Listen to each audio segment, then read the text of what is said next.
1, Part 2, Part 3, and Part 4. Now look at Part 1. Part 1. When Mark and Jane arrived in Edinburgh, they discovered that Mark had left his camera on the train. At the Lost and Found office, he has to fill in a lost property form. First, you have some time to look at questions 1 to 4.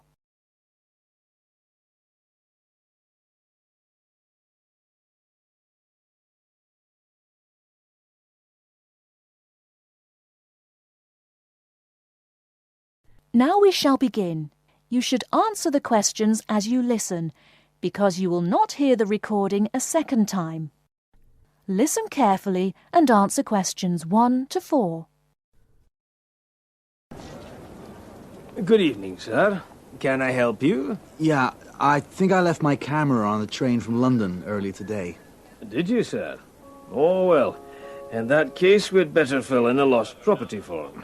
Can you tell me your name? Yeah, it's Mark Adams. Okay. Your address? You mean in Britain or in the States? How long are you staying? Oh, I've still got a few months in Britain. Okay, then. Can you give me your address here? Right. It's 21 Thames Drive, Leigh-on-Sea. That's Leigh on Sea, Essex.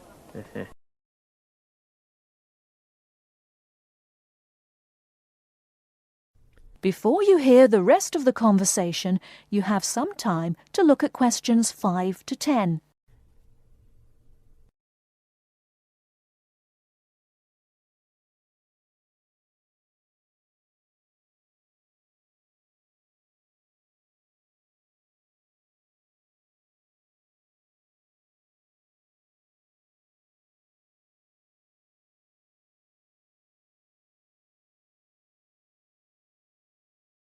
Now listen and answer questions 5 to 10. Do you want the phone number? Yes, I'd better have that. Okay, 0702 35211. Thanks. And you say it was a camera. What make and model? It's a Ricoh. Ricoh. How do you spell that? Ricoh. Okay, got that. Now, you say it was the London train. What time did it arrive in Edinburgh? At 4:55 this afternoon. Exactly on time. Well then, if we find it, sir, shall we phone you? No, I think I'll drop in the day after tomorrow to check up. Right you are, sir. We'll do our best.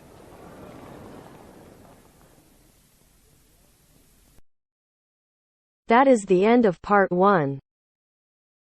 You now have half a minute to check your answers.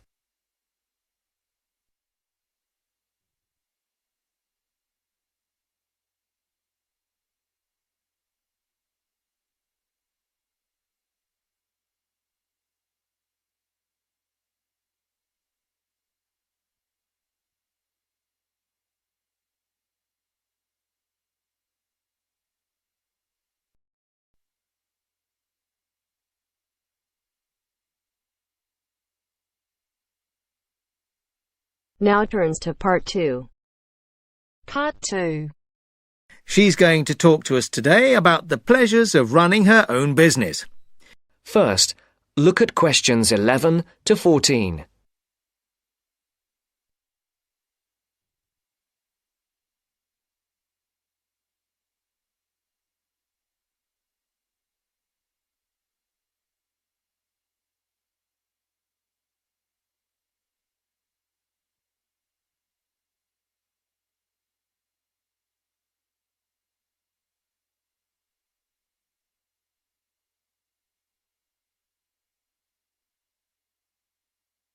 Listen carefully.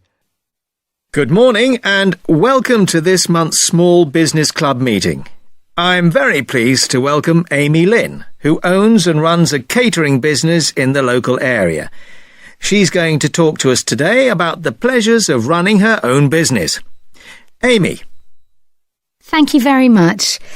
Now, I started my business 2 years ago, selling very high-quality ready-made meals using all organic ingredients sourced from the local area. And I have to say, it has been the happiest time of my life, with sales doing extremely well. I've had to work very hard, and this has meant a rather limited social life. But I really value the fact that I'm my own boss, and I can decide what I do, when I think I'm ready to try something new and creative, and when to continue with what I'm doing, and so forth. Now, I got the idea to produce these dishes when I was visiting a local supermarket, and I looked at what was on offer in the ready meals section. Lots of low-quality, unhealthy packs. And I thought, I could do so much better. I discussed it with friends. Some of them thought it was a great idea, and others thought there wouldn't be a big enough market for such expensive products. But I went ahead with my idea anyway. And, as I say, it's been very successful. At the moment, I employ 2 people, one to help me with the actual preparation and cooking, and the other to work on the financial side, doing invoices and accounts and marketing. My business is expanding, but I'm not ready to employ anybody new just yet. At the moment, I'm negotiating with a local organic farmer who would like to sell my meals at his farm shop. We've already agreed that I will sell in his shop in the new year, but I just don't know how much. It probably won't be enormous. My sales in total at the moment are only about £7,000 a month, and at least for the next few months, I don't plan on increasing that.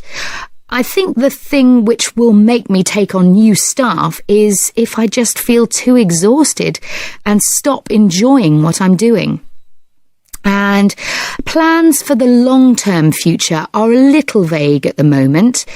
I've been thinking that in a couple of years' time, I'll start to sell on the internet. My sales will increase quite a bit. I won't advertise because that might mean I would expand so fast that I couldn't continue to use all organic ingredients, and I'm very anxious to go on doing that. But I think I'll need a bigger kitchen and packing area, otherwise we'll get very cramped. Before the broadcast continues, look at questions 15 to 20.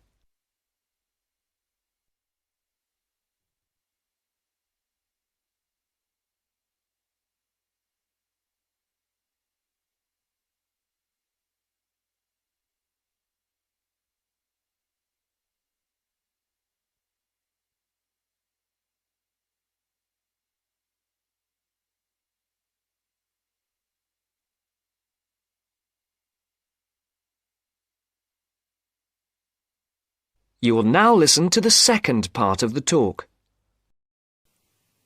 Now, I've emphasised how much pleasure I get out of running my own business, but of course, one of the quickest ways to lose heart is to try operating without sufficient capital. So, in the second part of my talk, I want to share with you how I got enough money to finance my business. The most significant part of my capital came from a grant from the Small Business Agency, or SBA, as everyone calls it. And this is how you go about getting it. The first thing you have to do is to draw up a business plan. Now, don't make this too long and complicated. I would say it should just be up to 2 pages in length. I've seen some people's efforts go up to 10 pages. Well, frankly, I don't think anyone will read it if it's that long. The next thing is it's worthwhile getting it checked. Now, don't rely on an accountant for this. Your best bet is to go to your bank and get them to look through it. Only if they're happy should you go ahead with your application. If all is well, then you should finalise your submission. Then your next step is to send it to the SBA. Now, they advise you not to do this by email, but by post. However, they say this situation might change in the near future. So, when the SBA receive your grant application, they'll judge whether your business idea is interesting, that is, likely to benefit from their grant. If they think it's good, they'll invite you to interview. And then the successful candidates can get a maximum of £20,000.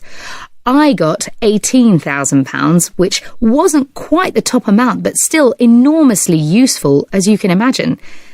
Now, if there are any questions, I'll be happy to answer them. That is the end of part 2. You now have half a minute to check your answers.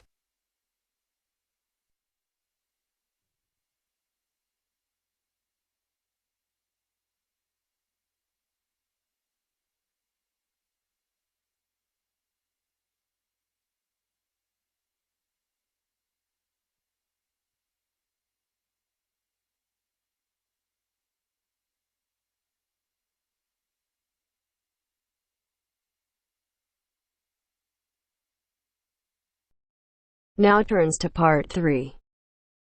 Part 3. You will hear a conversation between two students who will discuss a project they're working on together. You have 30 seconds to look at questions 21 to 27.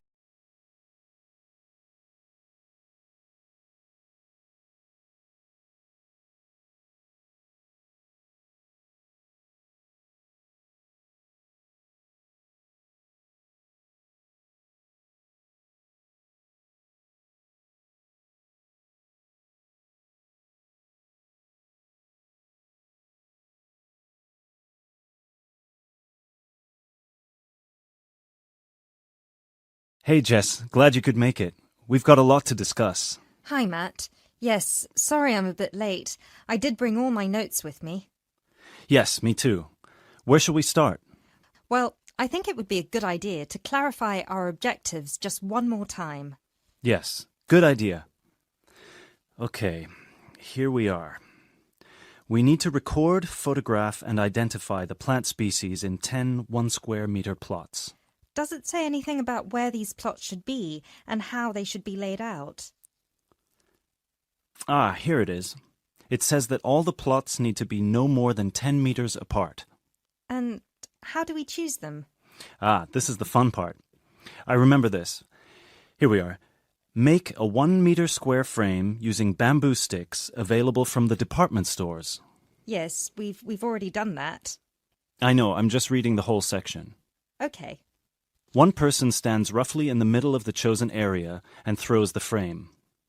The other person uses a tape to mark out the square where the frame landed and returns frame to thrower. The thrower then turns a few degrees on the spot and throws again. The thrower must turn slightly after each throw and vary the force of the throw until after the 10th throw they are pointing in almost the same direction as the first. That sounds a bit complicated. That's only because it's all in writing. It's just a simple throw, turn, throw, turn, throw, turn until we have 10 squares. And I guess you want to do the throwing. Well, if you don't mind. I'm sure you'll be more accurate at marking the squares. Yes, I am sure I am, and I'm sure you've got a stronger throwing arm.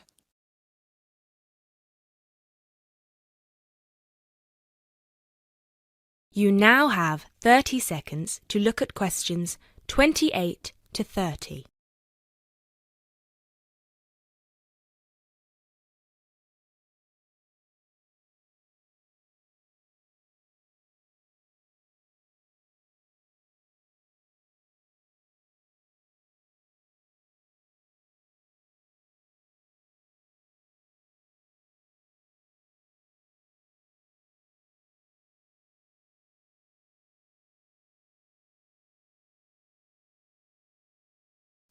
Okay, good. We've got that sorted. Now we need to decide where to go. Yes, I've been thinking about that and I've brought the map. Ah, well done. I forgot mine. Now, I've identified 3 possible locations, but they've all got some disadvantages. Okay, fire away. Well, the area around this lowland marsh could be interesting. There'll be a lot of interesting water plants here. Looks good, but what's the problem? Mainly that it's already a designated nature reserve, and I think there's already been a lot of research done here. Ah, I see. Well, I'd rather do something that's new and can be useful. I agree. That's why I identified this area further west. See, here, behind the beach. Oh, yes, I see. That area there, where it's flat, but quite high. Exactly. If you look a bit further inland, you'll see that there are hills which will protect that area from strong north winds. I see. Excellent. But what's the problem? Just that it may not be very interesting. We know that the geology there is not conducive to a wide variety of plants. I agree. So what's your last idea? Well, I think this one is a bit of a winner, although I did want to show you the other two. Look up here, on the north coast. Where? See this bay? Well, I know that there's been quite a lot of studies done here, but a bit further to the east, behind this headland. No one has ever looked at that. Well, I certainly couldn't see any studies. That is interesting. And the plant life could be a bit different because of the shelter from the wind the headland provides. Exactly. Brilliant, Jessica. That's a great idea. We'll go there. Thanks. Now all we have to decide is when is a good time. That is the end of part 3. You now have half a minute to check your answers.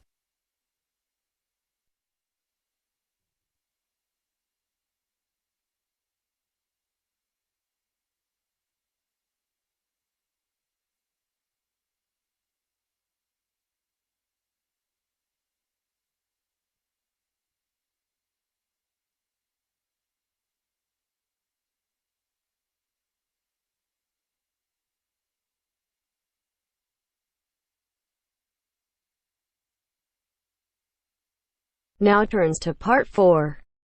Part 4. You will hear Rebecca Bramwell, an artist and illustrator, giving advice on how to get your first job or commission as an artist. First, you have some time to look at questions 31 to 35.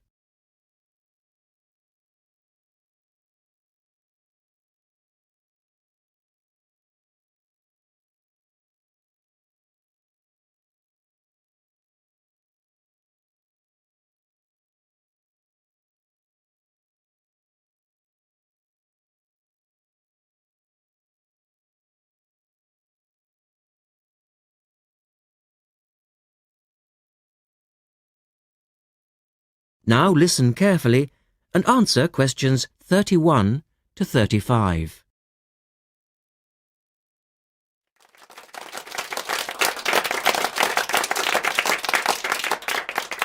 I'd like to introduce Rebecca Bramwell, an artist and illustrator who has come along today to talk to you all about getting your first job or commission as an artist. Over to you, Rebecca. Thank you for inviting me.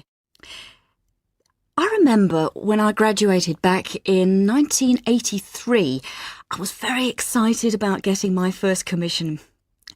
My degree was in fine art and I'd worked long and hard to get it.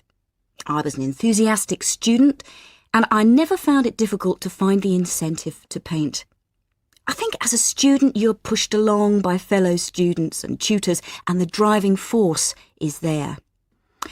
However, when you leave college, you find yourself saying things like, I'll have one more cup of coffee and then I'll sit down to work. I hate to admit it, but I say it myself. Suddenly, it isn't finding the inspiration or getting the right paper that's a problem. It's you. In my view, there are a number of reasons why this happens. It's a real challenge making a decent living as a new artist. You have to find a market for your work. Often you work freelance and need to take samples or portfolios of your work from place to place. These experiences are common to a lot of professional people. But artists also have to bare their souls to the world, in a way. More than anything, they want praise. If people don't like what they create, then it can be a very emotional and upsetting experience hearing them say this. I began to realise that these problems were preventing me from having a career in art, and so I decided to experiment. I was a painter, but I started to dabble in illustration, drawing pictures for books, cards, and this offered me the opportunity to become more emotionally detached from my work. I was no longer producing images from the heart, but developing images for a specified subject, taking a more practical approach. I began to develop a collection of my illustrations, which I put into a portfolio and started to carry around with me to show prospective clients and employers. But it was still tricky because publishers, for example, want to know that your drawings will reproduce well in a book. But without having had any work published, it's hard to prove this. Having a wonderful portfolio or a collection of original artwork is, of course, a first step. But what most potential clients would like to see is printed artwork, and without this evidence, they tend to hold back still when it comes to offering a contract. Look at questions 36 to 40.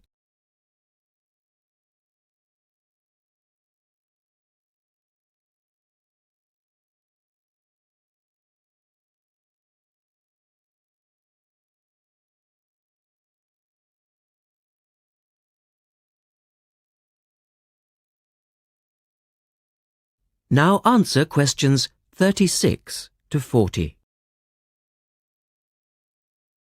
Well, I overcame this problem in two ways. And I suppose this is my advice to you on preparing your portfolio of your best work.